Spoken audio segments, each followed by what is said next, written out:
not surprising. Mason, is volume good? By the way, we'll get into it and we'll see how it does, but it's reading simulator. Hello, sir? Oh, they blink. Oh my god. Okay, enter. I gotta hit things. Tango games. Right now is good. Okay. Rinko. I'm gonna say these names wrong. The one, the only. Oh, there's little noises. God damn it, Rinko. Resident Evil director. Oh, for this? Is it? I didn't know that. I'm slacking. Erica? I just like the look of this. Like, look at this art. No one wants to talk about it, but it's all that's on anyone's mind these days. Mysterious things are happening all around. Shh. My brain wants to say Shibuya, and that's probably not right. If it is not Shibuya, correct me, but till then, till further notice, it's Shibuya. That's correct. Mason, I feel like you're just lying to me right now. Sightings, attacks, disappearances, fear. How's a kid supposed to be a kid in a time like this? See, I'm gonna mess these names up. Ryota never really was like most kids. He's not usually glued to his phone all day. I'm good eating pizza. Ooh, what kind of pizza are you eating? What? The Kirigago vanishing, the Maruchan vanishing, and the bathroom vanishing. Okay, so you give me two that I can't speak, and then you just give me one that's easy? That's rude. Okay. Fine, I take all my butt and my stupid Japan knowledge elsewhere. Thank you guys again for the hype train. You guys are absolute angels. You did not need to do that, but I love all of your beautiful faces. And thank you for putting up with me on the daily. Bacon pizza, New York style pizza. Interesting. Schnazzy, schnazzy. Ryota's concerns bring him to a mysterious case file posted online. It's titled I'm gonna say it wrong. The Kirigoka Vanishing. He reads it to himself the best he can. Like me right now, trying to read this. Daily? Listen, Micaiah. Semi-daily. Once in a blue moon. Having tracked another report of dark fog to the area, I arrived to find it had passed, leaving dreary rain hanging over the neighborhood. Interesting. At the scene, all we found were the clothes of a mother and a son left behind like two molted cicada shells. It's hard to even imagine a parent and her child just gone, precious lives snuffed out forever. My heart sank knowing that I had failed to protect them. It was the worst feeling I'd ever felt. As if on cue, the rain started pouring down. Heavier and heavier it fell with each passing minute, but I couldn't be bothered to take out my umbrella. Sir, that's how you get a cold. We shouldn't do that here. That's when the obvious culprits returned to the scene of the crime, a group of monsters. They had umbrellas of their own, as if rain followed them wherever they go. I was furious. I brought hell down onto them at that very moment. Okay. Hello? Someone called the authorities? They tried to protect themselves with the umbrellas, but I just kept pounding on them until they were battered and broken. I was so exhausted I could have fallen over at any moment, but my utter wrath kept me going. Interesting. As I picked up to leave, I still refused to open up my own umbrella. I just walked away, rain pouring and soaking me to the bone. KK. Interesting. Ryota's concerns bring him to a mysterious case file posted online. It's titled... Really? Really? Really? Do I have to click? Do I click things? Hold on. It didn't tell me all this. Oh, I click it. I'm a dummy. Wow. The more you know. See, it said 2 buttons. That's more than 2. Okay, so it lied. Unable to shake the idea that monsters are all around him, Ryota navigates on his phone to a document called the Marucci Vanishing. Probably wrong. The language is complicated, but he works to understand it. It says, I got a tip on a missing woman for... Please stop with the words that I can't. I'm butchering them. From Marucci. Orochimaru? When you've been a detective as long as I have, you tend to build up a big network of contacts. Finally got back into my main account. The story my contact told me was that they saw the woman one day when the fog rolled in, it blanketed the area, and then poof, she was gone.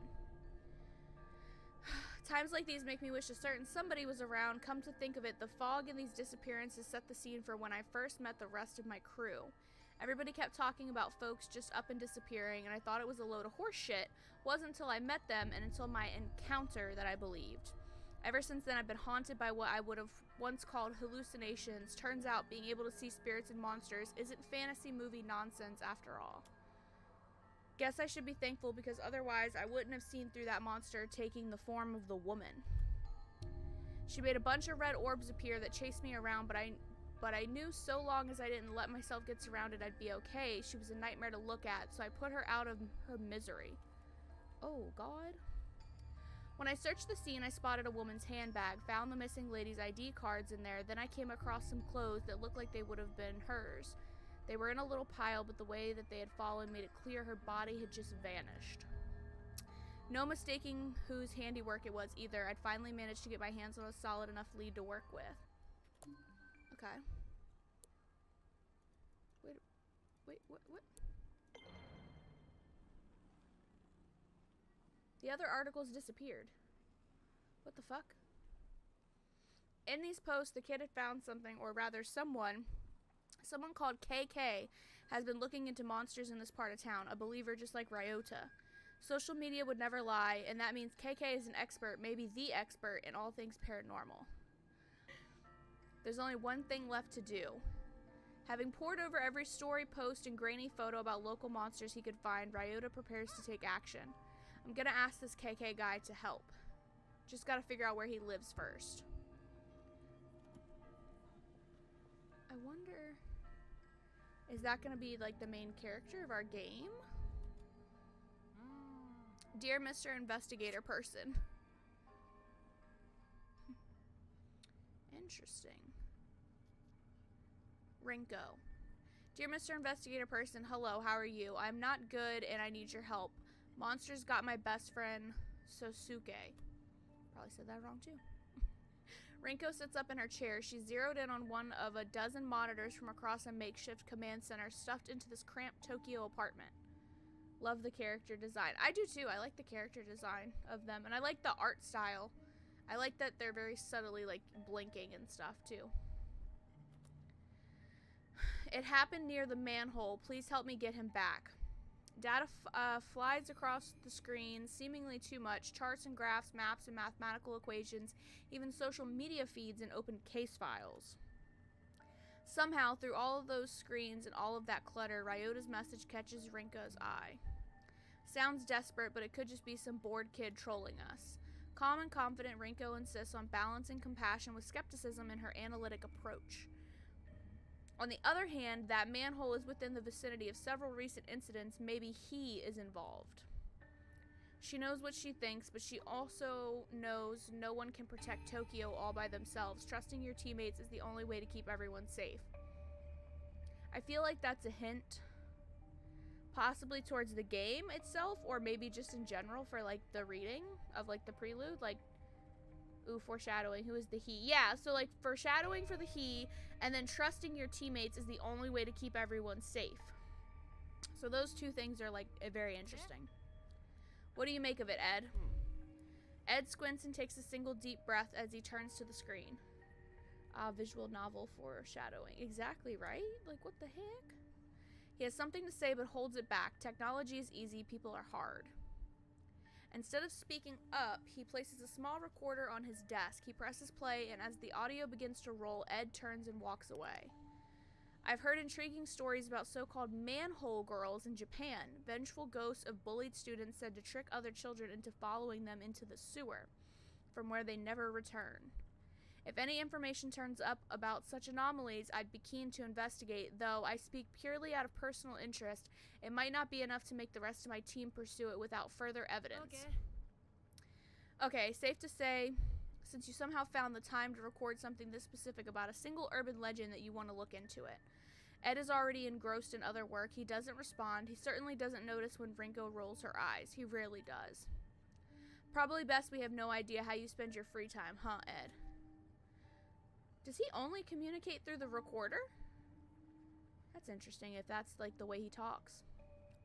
Erica's been sitting next to Rinko this entire time, listening and waiting for the right time to chime in. That time is, want me to check it out? I don't think so, Erica. Could be dangerous. What if something happens to you? Seriously, you still don't trust me to go out by myself for 5 minutes in the middle of the day? At just 16 years old, Rinko might be right not to trust Erica on something dangerous. But Rinko knows that Erica has shown a maturity beyond her years. She gives Erica an almost sisterly look of skepticism. You know it's not that. Rinko quickly turns back to her monitors and away from Erica. But for all of her maturity, Erica can't quite keep from pouting. Stop making that face. Besides, we've got our very own private detective in the vicinity already. I'll have him take a look.